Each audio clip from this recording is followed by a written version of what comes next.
Apa gunanya makan siang gratis di sekolah jika saat pulang keluarganya nggak bisa makan? Dan apa gunanya makan siang gratis jika masih banyak anak-anak di luar sana yang tidak mampu dibiayai sekolahnya oleh orang tua mereka? Bahkan proyek sebesar IKN yang telah menghabiskan 89 triliun dan dijadikan lapangan pekerjaan untuk 143.000 orang kini mangkrak. Disampaikan Menteri Pekerjaan Umum usai mengikuti rapat dengan Komisi 5 DPR RI Kamis 6 Februari 2025.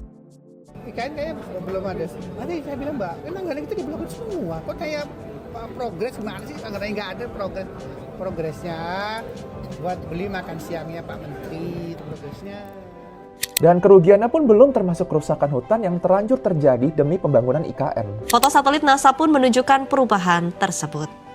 Gambar yang dirilis oleh Earth Observatory NASA menunjukkan foto IKN pada bulan April 2022 dan Februari 2024. Pada gambar tahun 2024, terlihat banyak lahan di dalam hutan yang sudah dibuka untuk dibangun menjadi jalan utama. Tahap awal pembangunan melibatkan pembangunan fasilitas pemerintah dan bangunan lainnya untuk penduduk awal yang diperkirakan berjumlah 500.000 orang. Dan semua hal ini terjadi demi makan siang gratis. Tapi sepertinya bukan hanya IKN yang dijadikan tumbal. Di balik program ambisius Bapak Prabowo, ternyata ada konsekuensi besar yang harus ditanggung. Dari segala hal yang terjadi, yang paling menarik perhatian gue adalah sektor pendidikan dan kesehatan kini dijadikan program prioritas pendukung. Program makan bergizi gratis manfaatnya memang sangat besar. Tapi dari semua pengorbanan yang ada, muncullah sebuah pertanyaan. Apakah benar ini program yang visioner atau hanyalah ego semata? Sekarang mari kita kritisi, mana yang harus diprioritaskan, makan bergizi gratis atau pendidikan? Selamat datang di Kelas Tanpa Batas.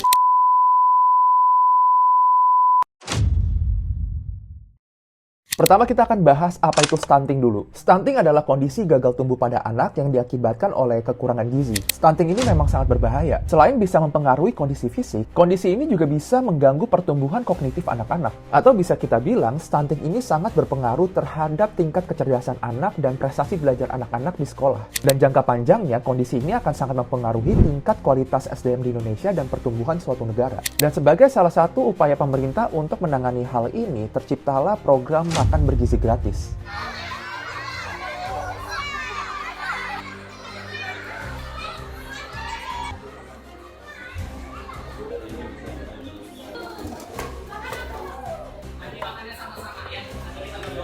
Sebuah program yang sangat mulia tapi butuh banyak pengorbanan saat dieksekusi. Sebelum kita bahas lebih lanjut, kita harus mengerti dulu bagaimana cara APBN bekerja. APBN adalah rencana keuangan pemerintah yang berisi penerimaan dan pengeluaran suatu negara dalam satu tahun. Sumbernya ada beberapa. Yang pertama adalah pajak, yang kedua adalah PNBP, dan yang ketiga adalah hibah dari dalam dan luar negeri. Dan APBN ini adalah rencana keuangan negara secara keseluruhan. Setelah APBN disahkan, Kementerian Keuangan dan Bappenas akan menyusun yang namanya pagu indikatif, yaitu rancangan anggaran awal untuk setiap kementerian. Lalu nantinya setiap kementerian akan membahas pagu indikatif tersebut. Dan setelah disetujui DPR, anggarannya menjadi pagu definitif, yang merupakan anggaran resmi atau alokasi dana setiap kementerian.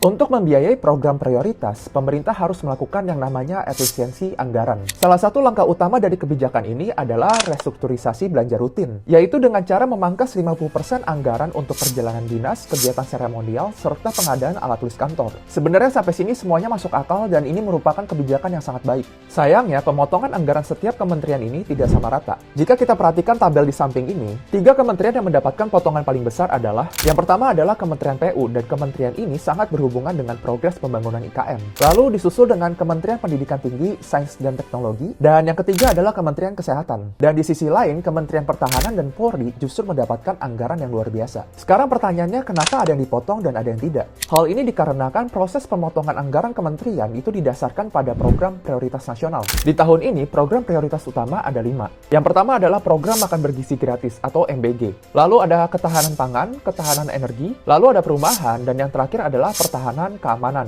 Tapi yang mengejutkan adalah pendidikan dan kesehatan itu dijadikan prioritas pendukung. Sekarang kita akan bahas apa dampaknya terhadap masyarakat. Yang pertama adalah banyaknya pekerja IKN yang dipulangkan. Beberapa hari lalu, gue berhasil mendapatkan screenshot yang menyatakan bahwa seluruh pekerja IKN sudah mulai dimobilisasi pulang. Dan hal ini sangat disayangkan karena pembangunan IKN itu menyerap 143.000 tenaga kerja. Dan banyak di antara mereka yang masih berstatus honorer, mulai dari satpam, penjaga bendungan, sampai pengawas lapangan yang non-ASN. Yang artinya, jika proyek ini tidak berjalan, ya mereka tidak ada kerjaan. Selain itu, sektor pendidikan juga terkena dampaknya. Anggaran yang dipotong ada di angka 22,54 triliun. Padahal anggaran ini sangat berguna untuk sektor pendidikan, mulai dari membangun kembali fasilitas sekolah dan meningkatkan kualitas tenaga pendidik. Begitu pula dalam sektor kesehatan. Beberapa kekhawatiran muncul dari ahli di bidang kesehatan. Seorang Associate Professor Public Health dari Monash University Indonesia. Beliau mengatakan, pemeriksaan kesehatan gratis yang baru akan dilaksanakan pun sudah dipikirkan untuk dikurangi. Padahal, anggaran untuk Kementerian Kesehatan ini sangat berkaitan erat dengan kondisi stunting yang ingin diberantas. Sekarang coba kita bahas pertanyaan utama kita. Makan bergizi gratis atau pendidikan, yang mana yang harus diprioritaskan? Dilema ini mirip dengan pertanyaan yang sering kita dengar, yang mana yang duluan, ayam atau telur? Dengan makanan yang bergizi, anak-anak bisa lebih fokus belajar dan memiliki IQ yang lebih tinggi. Tapi dengan pendidikan yang baik, diharapkan generasi yang mendatang bisa keluar dari siklus kemiskinan, di mana kemiskinan ini menjadi salah satu penyebab dari stunting. Saat ini, Indonesia masih menghadapi angka stunting yang tinggi. Menurut Survei Kesehatan Indonesia di tahun 2023, sekitar 1 dari 5 orang Indonesia mengalami kondisi stunting, atau lebih tepatnya ada di angka 21,5%. Anak-anak yang mengalami kondisi stunting tidak hanya mengalami gangguan pertumbuhan fisik, tapi mereka juga akan mengalami gangguan kognitif yang akan mempengaruhi potensi mereka di kemudian hari, dan termasuk diantaranya di bidang pendidikan. Jadi memang program makan bergizi gratis ini sangat banyak manfaatnya. Tapi bagaimana kalau kita melihat jangka panjangnya? I would say pendidikan adalah kunci jangka panjang. Sejarah menunjukkan bahwa negara-negara maju selalu mengutamakan pendidikan sebagai prioritas utama. Finlandia sukses dengan sistem pendidikan yang berkualitas tinggi.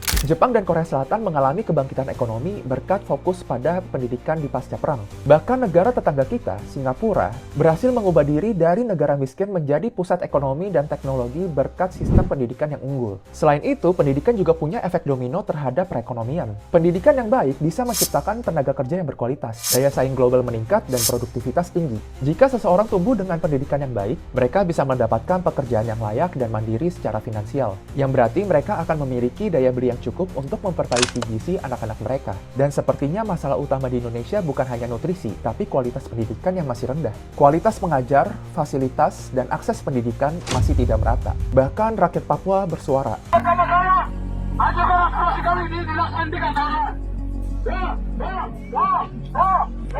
Kami pergi dari anak sekolah, tidak dari siaran.